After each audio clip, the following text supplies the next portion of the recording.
we're getting off the topic of the book, which is what I cared to focus on. And so maybe I could ask a question that I have no idea what's going to come here.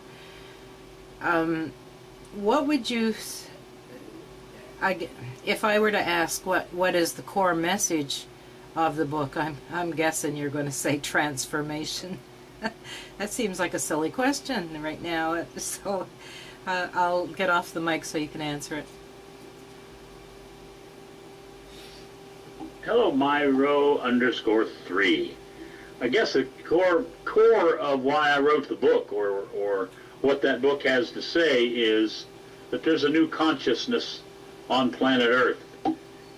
And this consciousness has no violence included. There's a void. Here we go with the void again, huh? There's a void where violence once was.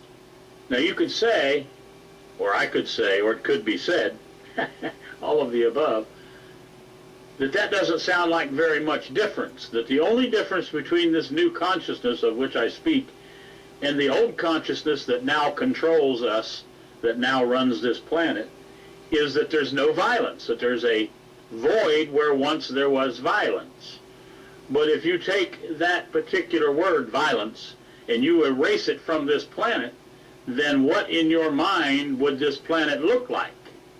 Because violence happens everywhere from a frown towards your wife or your children, or a light smack, or any sort of argument, or any sort of disagreement, or any sort of disturbance, any mental disturbance of anger would disappear, and any jealousy, and anyway, I don't need to go on explaining that. So that's the essential difference. Misty. I'm wondering if in the book, is there any discussion about love? And does love relate to the void that you speak of? I seem to be asking two-part questions. Sorry about that.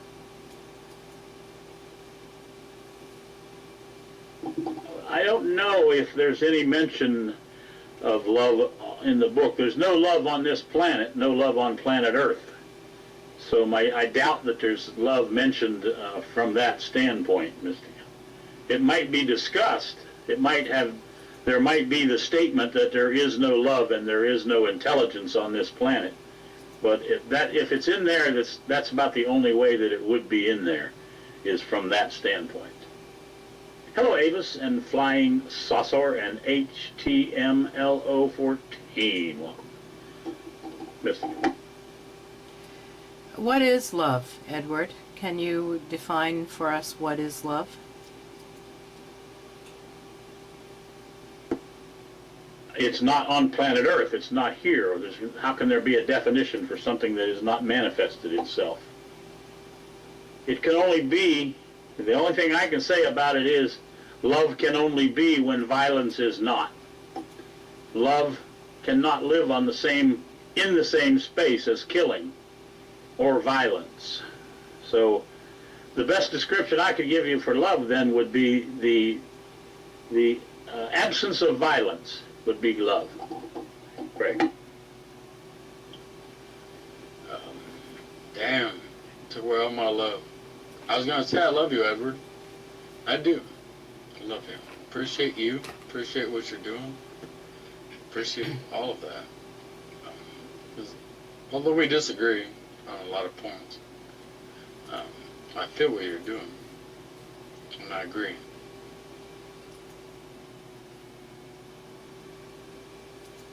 The only manner in which I can see that we can ever manifest love or intelligence on this planet is to realize that there is none now, that this planet is void of love and it's void of intelligence. There is none. When I say I care about you, I appreciate what happens to you tomorrow, or yesterday, the day before, what is that? Well, in this particular case, it's a lie. That's one of those things when I talk about us being liars. But no, it's not actually a lie to me, because I actually really do care about you. I wish you happiness, health, and wealth, and all that kind of stuff. What is that?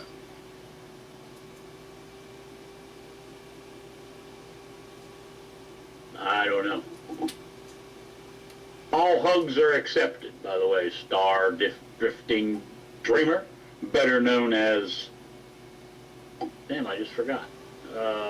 Sea winds, yeah, sea winds. Mystical. Do you speak in your book about defining that which is real in negative terms only? Things that cannot be perceived with words, or explained with words, I should say. Yes, actually, Mystica, because the only place we can go to find that which is not present on this planet is in the unknown. The only manner we can actually explore the unknown, the only way to explore the unknown is in the negative, in what isn't. So the only things that are actually important, or the most important things on the planet, whichever way you want to put it, are those things that isn't. It is in the isn't, or the negative.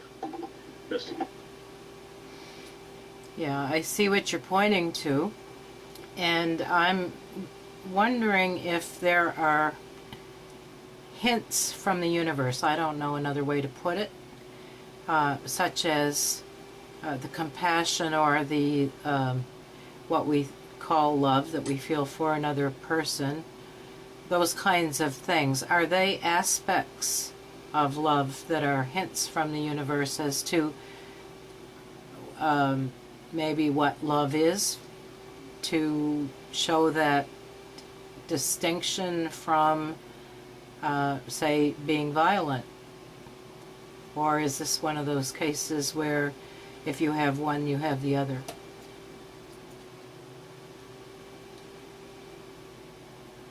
I don't know, Mystica. I don't know, actually. It seems to me there's no way that our universe can can have a hint of what love is, given we don't know what it is. So any hint of it, I mean, we think love is a heart-on and a receptor for the heart-on on this planet. We think love is that lust thing, that thing that happens that lasts for about 2 years. In the middle of it, we get married, and the next thing we know, the love's gone, or what we called love, the in-love, if you will, and then it's time for a divorce, until, of course, we have that little sway of lust hit us again, and then then you know what happens? We go insane again, and we get married. This marriage nonsense hasn't worked since it began, and here we are, still getting married. Hello, Future 12A. To make welcome, Mystica. Do you see the possibility, though, Edward, that there can be hints in the universe as to what is possible, if only by looking at and seeing the amount of people that are awakening or going within, letting go of a lot of the materialism, the illusions, that sort of thing? There must be something in the universe that's stimulating this at this time.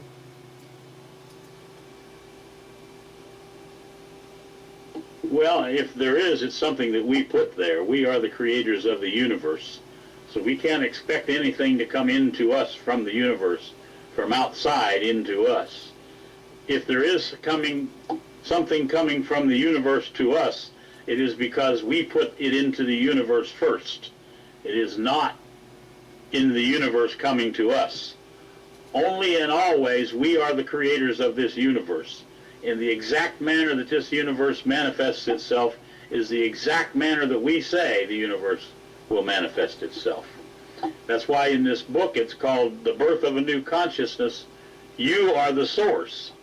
It's because we are the source of anything that might come from, as you put it, come from the universe.